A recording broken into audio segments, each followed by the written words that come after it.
Bonjour à tous, bienvenue pour une nouvelle vidéo. Les JO viennent juste de terminer, l'occasion parfaite de parler de mon 5 majeur. Pour ce 5, je vais faire un classement par poste, c'est-à-dire que je vais prendre un meneur, un arrière, un ailier fort et un poste 5, un pivot. Donc allez, c'est parti. On commence avec le poste 1, le meneur, et ça a été vraiment très compliqué de faire un choix. J'ai vraiment beaucoup hésité, notamment avec Shai qui a fait du Shai, j'ai envie de dire. Il a été vraiment extrêmement bon, il a supporté quand même Team Canada sur quasiment tous les matchs. Mais le fait qu'il soit sorti aussitôt, je ne l'ai pas retenu. J'aurais également pu mettre Dennis Schroeder, qui a fait du Schroeder FIBA, qui a été extrêmement bon également. Et mention spéciale aussi, parce qu'il n'a pas eu beaucoup de crédit, mais il a fait des JO très très bons. Le japonais Kawamura, qui a fini du coup son tournoi en 20 points par match, 8 passes D, ce qui fait quand même de lui le quatrième meilleur scoreur des JO et le troisième meilleur passeur. Donc franchement, ouais, il a fait des JO très bons. Mais au final, j'ai choisi ce bon vieux Steph Curry, qui a fait une demi-finale et une finale juste incroyable, rien à dire. Il n'y avait vraiment rien à faire du tout.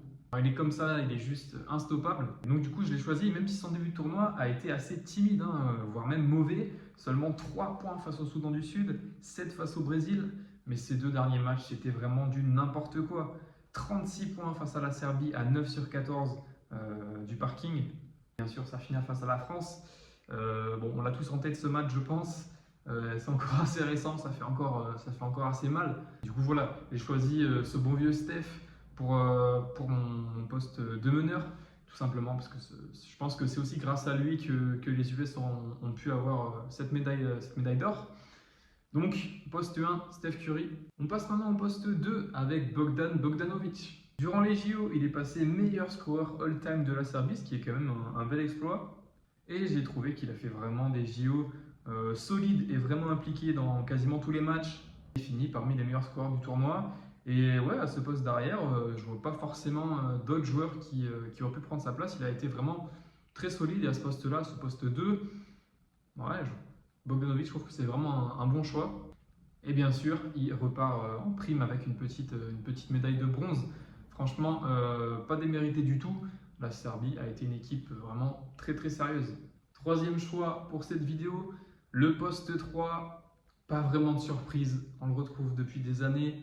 LeBron James, bien évidemment. Il était vraiment en mission du début à la fin des JO où il a vraiment tout donné. Il était là juste pour gagner, ça se voyait sur tous les matchs vraiment.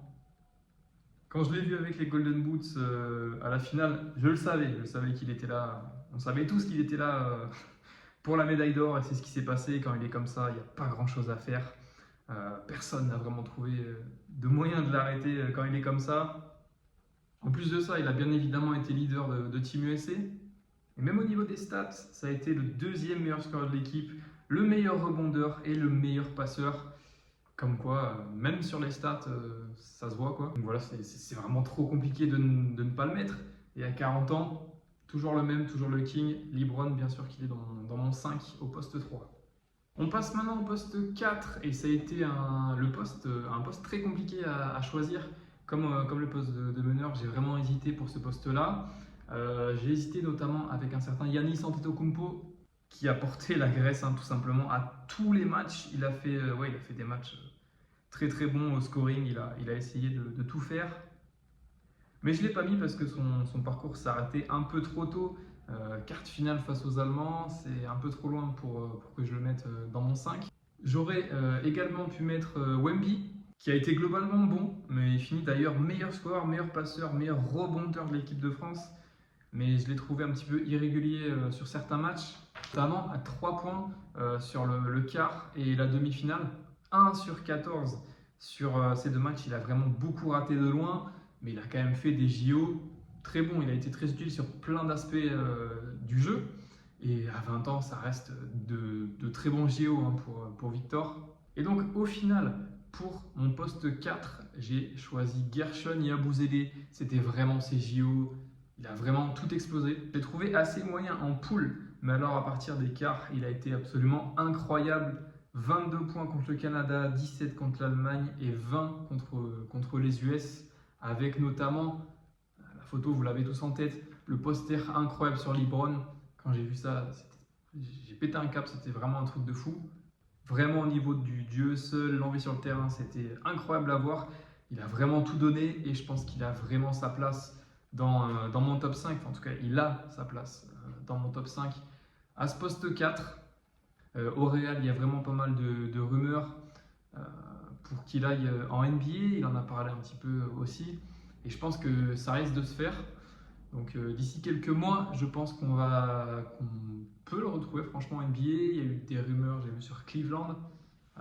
Bon, un joueur comme ça, ouais, il peut être utile vraiment pour énormément de franchises.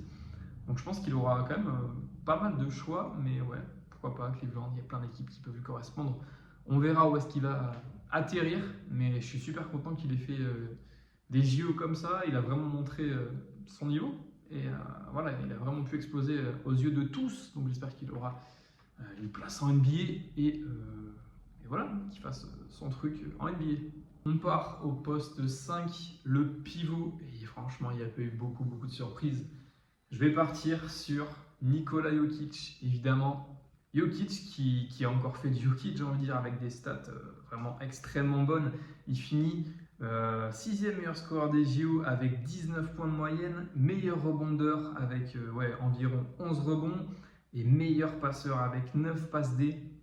Il finit également meilleur joueur au niveau de l'efficiency. Vous pensez ce que vous voulez de cette stat, mais en tout cas, ça a été le meilleur joueur au niveau de cette stat-là. Au final, il finit avec une belle médaille de bronze. Petit triple-double pour finir face à l'Allemagne. Et voilà, médaille de bronze totalement méritée. J'en ai parlé un petit peu avec Bogdanovic juste avant. Pour les Serbes, donc vraiment une belle ligne dans son palmarès en plus. Enfin bref, il a fait du Jokic encore une fois au niveau domination dans la raquette, des passes folles comme très souvent. Et de l'IQ, de l'intelligence de jeu, du Jokic, vraiment obligé de le mettre dans mon 5. Voilà, en tout cas, j'en ai terminé avec mon 5. Dites-moi ce que vous en pensez. Je le mets juste ici. Voilà, petit 5 terminé. Dites-moi vraiment ce que vous en pensez. Qu'est-ce que vous aurez mis, qu'est-ce que vous n'auriez pas mis, s'il y a des différences avec le mien. Bien sûr, tout le monde ne va pas être d'accord. Donc, dites-moi ce que vous en pensez. Petit like, abonnement. Ciao!